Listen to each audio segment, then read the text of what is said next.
Hello, welcome back to Mark's House and Garden UK. Want to give you an update on my friend's 2 olive plants which I rescued about 6 months ago. They're here by the back door and I will show you them up close and personal in a moment. There's some really interesting features about these 2 rescued olive plants which I want to share with you. Right, let me get the camera and move you in a bit closer.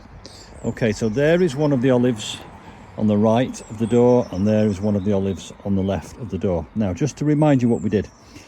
We took them out of the compost, we removed all the spent compost from the root ball and we repotted them into fresh compost which had added grit. I also added some slow release fertiliser into that compost. At the bottom of this pot, over the drainage holes, there are crocks, which is basically terracotta, and it allows the water to come through without those holes getting blocked up. And underneath these pots are actually sitting on slates. Those slates lift them off this flat surface, again, which means that the water can get away. I pruned them right back.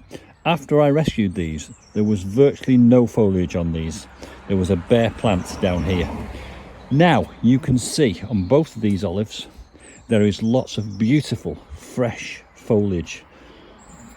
A lot of this is the back end of last year, and some of it is this spring.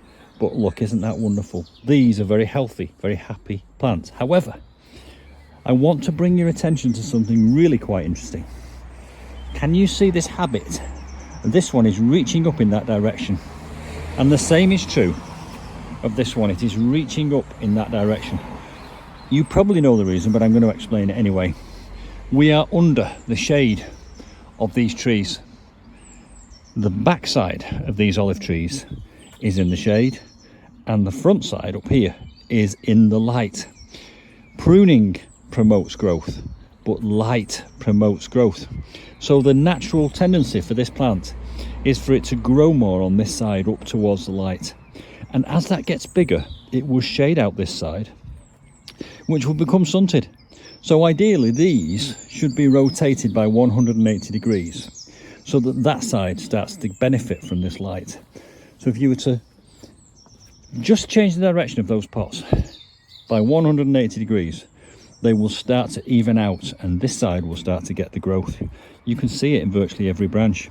And whilst we're looking at the olives, let me just turn around and show you this bay tree.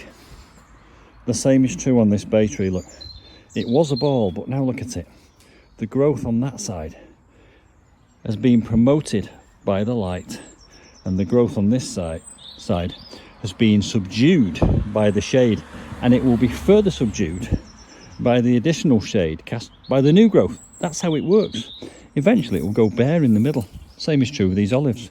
Eventually, as that growth there shades out in the middle, it will go bare. So a good way to redress the balance is, number 1, to rotate them, and number 2, to give them a bit of a prune. There we go. That's a good update on the olive trees which I rescued. I've followed this process 7 or 8 times and it always works for me. I will put the original video in the description box below this one, and I will post this video in the description box below the original video as an update. Rescued olives and the tendency to go for light. Thanks for watching.